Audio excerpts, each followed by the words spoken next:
I'm here today in Hampstead in London with Tony Parsons.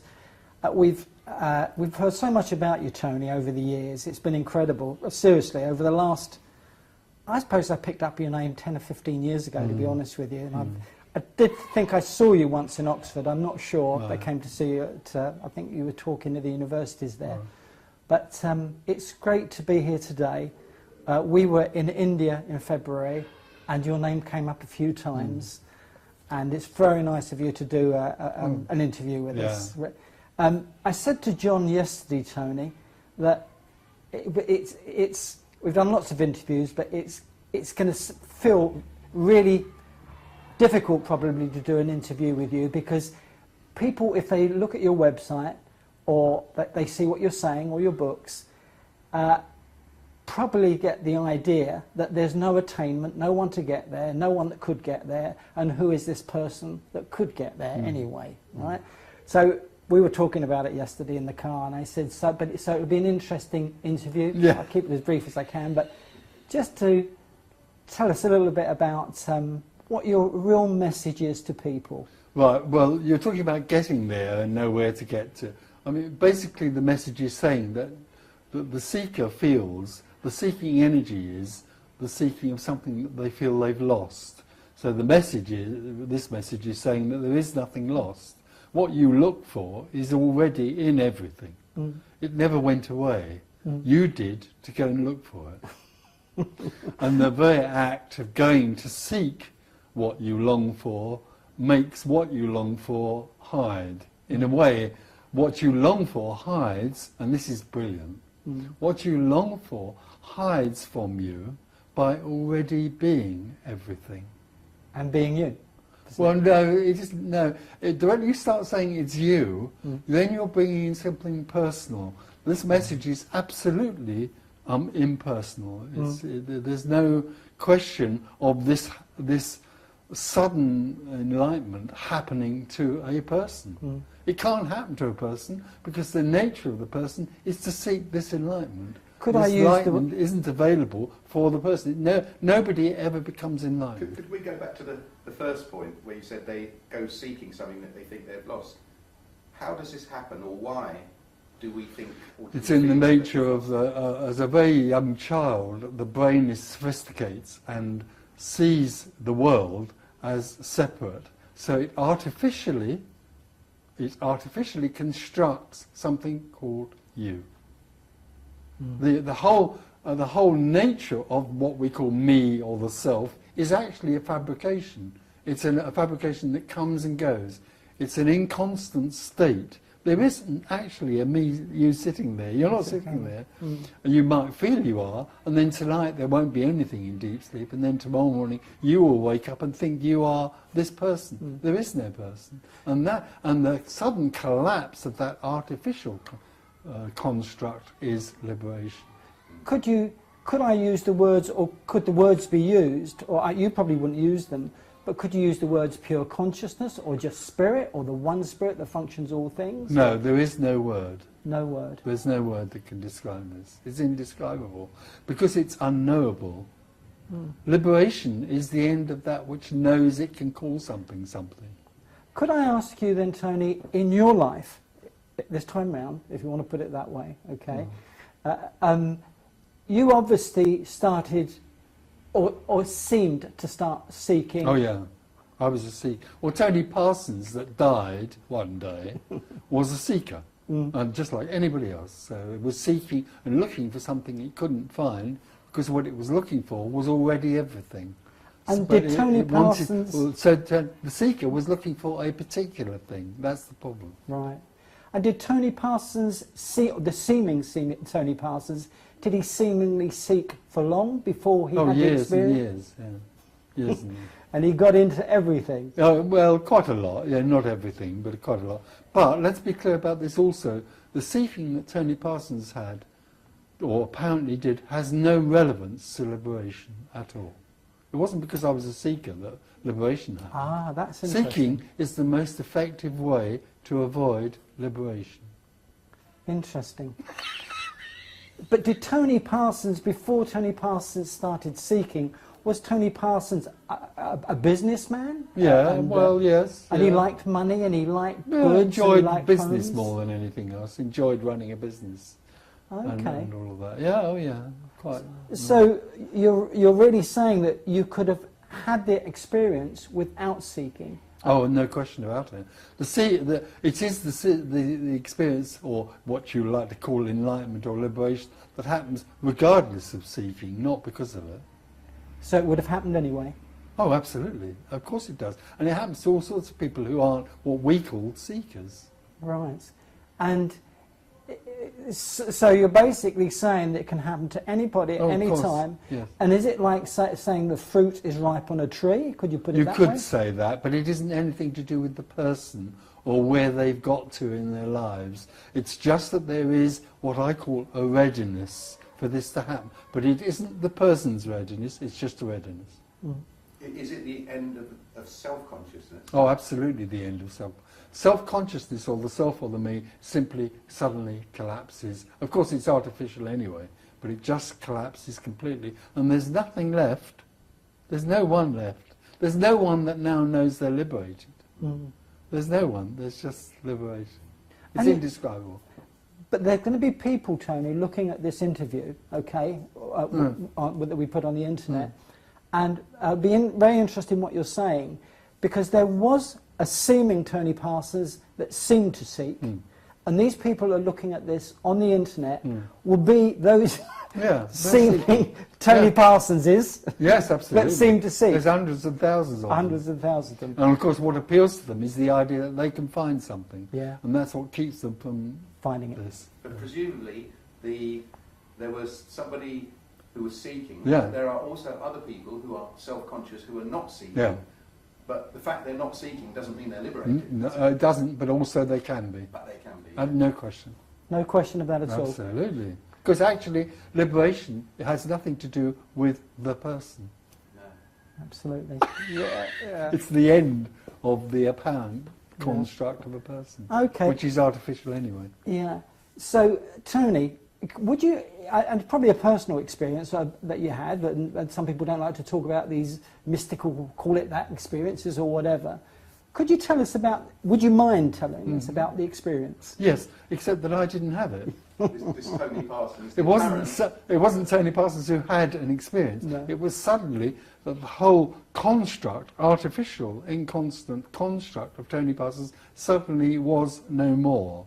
Nobody did anything about it. There was nobody doing that. No. It was that suddenly that whole sense of self-consciousness simply evaporated. Warmth. Was it quick, slow, gradual? Do you mind talking about it? It was instant. Instant. But there wasn't anything that knew that was happening. It was just that suddenly there wasn't anyone there anymore. There wasn't any sense of a centre or an identity. Right. Could you call it, for want of a better word, cosmic consciousness or I enlightenment? don't like the word Words. consciousness. I don't even know what it means. I think consciousness is a very unfortunate word. I heard you use the word just life. Like beingness. All that was left was being. All that was left was life. There was only life, and there was nobody having that life anymore. Life wasn't happening to Tony Parsons. Life was happening. That's what's here right now. Absolutely, yeah. This is life happening. Absolutely. and the experience, not that there's anyone having this experience, but presumably living in like that is very different from living. It's not, in a sense it's not. Everything is the same as you see it in a sense, except that what the individual seeker sees is always separate from them. So that's why seeking is so unsatisfactory, because the person is always apart from what's happening. But the walls and the books in your face are just the same as you would see them, except that there's no one here seeing them, and there's nothing here that feels separate from them. So this is togetherness. Would you say that you experienced then being everything? Not that you No, experienced not being everything in the sense I am the sea and the sky and the walls, because there is no I to be am. There just is sitting on a seat talking. So you could say, if you use the word consciousness, which you don't want to, But it's not self-consciousness. No. It's not even a cosmic self-consciousness. It's not, and it's not an awareness of this thing sitting here talking. It's just this thing sitting here talking. So it's the natural reality. Yeah. What is? It's actually the natural reality. Yeah. And this thing can function. This thing will go out and have dinner in a minute, or lunch or something, and get up from here and walk down the stairs. But nobody will do it. It's just what will be happening. Is there an absence of anxiety? Oh, yeah. And the things Well, who's going to be anxious? Yeah. So if you had a message for anybody out there looking at this now, Tony, if you did, what would you say to them? There is no advice that can be given to the individual seeker, because the individual seeker will get hold of it and turn it into a formula. Yeah. The nearest I can get to it is come to see that all there is what's happening. All there is what's happening. And I've also said come to see, but there isn't anybody that can come to see. All I can say is all there is life. How many seeming years was this ago, Tony, that you experienced what you would say is reality, or 20 odd years ago. 20 years. Was it in a park? I heard you. No, that was when I was very young. That was only a glimpse. Right. Thereafter, I was still a seeker. This was up in Wiltshire when I was living on my own, more or less. Although by then I'd met Claire, who I'm now married to, and she's very much a part of this. You know, in the end, when we lived together, this had happened to me. After a little while, it happened to her, and we shared this together with other people. Wow. But in that sense, I was just somewhere, and suddenly there wasn't anyone. Does Claire talk about this? Oh God, yes. Does she talk about But she doesn't talk about it in the same way as I do. She doesn't present it. She comes to everything, and then she talks to people on a one-to-one basis. Right. What makes you share this and write books about it? No, nothing. This isn't on a mission. This isn't something that thinks I must go and share this with the world. It's what happens. Yeah, no agenda. It's like us making these documentaries. Going to Tesco's and buying potatoes is what happens. Yeah. Having this meeting we're having this afternoon is another thing that happens. And it's not more important to have a meeting than to go to Tesco's. And liberation is the realisation that there is nothing that's significant or important. There is only life, which is utterly beautiful and without some special purpose. It's just, why would that need a purpose? Exactly. It just is flowers flowering. It doesn't need any reason to flower. So it's the same with everything. It's as if a layer is added to this life that ends up individual people. The individual layer, you could say, is like a bit of artificial software that's been added, and it's completely and utterly useless. Get over that one. Yeah. I know, you said that I'm not into gurus and this and that, but nevertheless, Ramana Maharshi did say that there is a thought, an I thought that arises in the heart, goes up to the brain, and then sees an objective world, and then when it subsides and disappears. Can you comment at all about that? No, separation is not a thought or a belief or an idea. It's energy. It's energetically held. It's in every cell of the body. We grow up as individuals. We reinforce the sense of being individual, and that's embodied in us. It's like an energy that's embodied, and it's like a contracted, resistant, tense energy. So you're saying it goes much deeper than... Oh, God, yeah. And liberation is a sudden release of that contraction into boundlessness. So when that collapse happens, all this cellular, everything... It's complete relaxation. It's a let go of something held. It's a let go of a held energy. Would you call it fearlessness, Tony? Fearlessness? There is fearlessness in it, but you can't describe it. The problem is you can't say this is one thing or another. It's not stillness or peace or fearlessness or anything. There's no way of describing it. Staying on the subject of the energetic sense in the cells of the body, when it collapses, can that be sometimes like a crisis? Yes, some people have quite a strong physical reaction and other people don't. This can be dead cool or it can be very dramatic. You can't ever say. Was it dramatic for you? It was cool. I'm a cool guy. Because it was cool. Because you'd had the experience as a child, you say, partly. Yeah. As a child, and when I was 21, there was already a recognition of this. This is going to... I'll say it, though, Tony, because it's come to me to say. does it appear that the physical body, which isn't physical as we know, seems to have to be strong enough to hold this experience? I think there is a weaning that happens. My sense with most of the people, it's happening a great deal now, by the way. I give meetings all over, mainly Europe now. Yeah. It's happening a great deal all over the place now with people who come. Yeah. And there's no It's question interesting for you say me, that. basically, although it has happened suddenly and immediately with very few people, but it has at meetings, basically it seems to happen over a period of time, what we would think of time, and there's no question, there's a weaning back into freedom. Yeah, back into what We're already not was. used to freedom. Yeah, absolutely. We're in a world that's... Well, I'll share this with you, Tony. We came to your meeting, this would be good for people to hear, maybe, for want of a better word. We came to your meeting last Sunday to obviously hear you speak before we asked you if you do this interview. And on that evening I went back, and definitely something took place within me. Right. And then John phoned me on the Monday morning, I think it was the Monday morning, wasn't it, John? And he said, do you know I had a strange experience last night? I can't explain. And I had the same experience. Really, yeah. The only way I could describe it was almost like a vagueness, almost like can be, yeah. you know, I wasn't there. Vacantness, yeah. Where am whatever. I? Yeah, exactly. Yeah, it can be like that. So your energy, Yeah, or the it's one not energy, mine, it's absolutely, energy. yeah. The one energy, Yeah, or very whatever you want to powerful, call it, is very powerful. Yeah, it is. And you seem to share this energy, and you say it in words in the best way you can describe it, even though you say there's nobody that can get this. Just your energy alone seems to facilitate a happening. Would you say that? So it's not my energy No, at all. absolutely. It's a dynamic. Yeah. There's a dynamic about this message which is not held in normal messages. The normal teaching is telling you that you are a person who can get somewhere. That doesn't have this dynamic. This dynamic has a sort of, it can feel quite threatening actually, but it has a dynamic which is about impersonality. It's an impersonal dynamic. It doesn't recognise the person anymore. Exactly. And that people sense that. They sense in these meetings that there's nobody there trying to sell them anything. Yes, yeah, There's some sort of sense of something beyond everyone, and that's the dynamic of, that's the energy of it. And there was quite a few people there last Sunday as well. Oh, there's usually an average around about 100 people. Yeah. It's interesting, Tony, because we've got a friend in America called Christakis, and he came across about, he says exactly the same in his own way as what you say.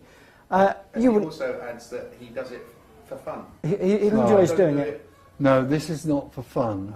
But I don't do it. There isn't anything here that does it for a reason. But already people must realise there's a passion about this. Yes, absolutely. It's so amazing, this message. You don't have a choice. No. No, exactly. It's That's it. yeah. That's exactly It's what just- Christakis said. He shares it. Yeah. He's not a very good speaker, probably, but he writes it down, and he's got a few books. And he does. But what I did notice was being around him. There was an incredible contentment and joy, if you want to put it that way. Yeah. And we felt the same with you last Sunday. Yeah. So it's great. Contagious. It's contagious. It's like measles, I like suppose. in Amsterdam, I'm known as the Terminator. Luckily, there's no. Because in a sense, it's like there's an energy that goes out that dissipates the whole sense of having an identity. So there's something very threatening about that for the losing control and all that. But there's something also amazingly joyful about it. There's an amazing joy. And the other thing, if you came to our retreats or our meetings, is there's a huge humour. Wonderful. There's an amazing humour that comes out of this. Joy. Yeah, absolutely. Do you do many talks, or do you go to America a lot? No, we don't go to America anymore. We're mainly in Europe, and I do a lot over the year. Yeah, the usual thing. If you were asked to go to America, would you go? Not necessarily now. I do think we feel that people need to come to this quite regularly. So we seem to work in Europe and in England, and that's what, Germany and France? Oh yeah, Amsterdam, Dublin. It's all on my website. All the retreats. Okay. We do residentials and everything. And what's the website again? I know it's called theopensecret.com. Theopensecret.com. And it's got some good essays in there. And what's your latest book again? Oh, the most recent book, I'm not into books actually, No. nothing being everything. But the best way to hear this is on CDs. Mm. And you can now download CDs on the website. And are they CDs They're of much you more, just talking? yeah, well, it's Is it meetings. It's meetings. It's meetings. And it's very alive and juicy. And most people say they get far more energy out of that than Yeah, ever reading a absolutely. book. Spontaneous. Yeah. Yeah, I can And- see that, and yeah. that's exactly what happened to us last Yeah, week with you. yeah. And There was, I felt in the meeting there was a... what did you say to me, John, on the Sunday morning? Well, on the Monday no, morning, I said rather? I knew why it worked Yeah. so well, because there was a completely uncompromising refusal to Oh, yeah. enter into the... Yeah. Personal self. Okay. It's completely uncompromising. It was completely uncompromising, and that's what I picked up, is any Yeah. time anyone, even subconsciously, without realising was going that way, it would be cut Yeah. off, cut off, cut off, and you just, after a while, everyone just settled with this idea that actually it was just... This. But that's what happens to, you see, the seeker comes along and thinks, oh, I'm going to find a formula, and they come and they hear this and they can't get anywhere. No, And exactly. what can happen is that they can't get anywhere, and suddenly there's a realization there's nowhere to get because this is it already. Exactly. That's what happens. And I can see it in your eyes, Tony. So it's been great you sharing this with us. It really has. Just very briefly, Tony, the experience was there being no you. There's nothing left but this. Nothing left but this. But this. Would you call that pure spirit, or would you call it? I wouldn't call it. You wouldn't give it a anything. name. I just call it Let this. it be itself. This. Okay, Okay, Tony. thank you Well, very thank you very much Thank for you. sharing it. And anybody looking on the website, I'm sure Yeah. they'll get a lot out of this. Yeah. And your meetings are in Hampstead quite a lot. It's in all on the London. website. It's yeah. all on the website. In London and in Europe. The Open Secret. Yeah. Okay. Great. Thank you. Thank you. Thank you. Lovely. That was good.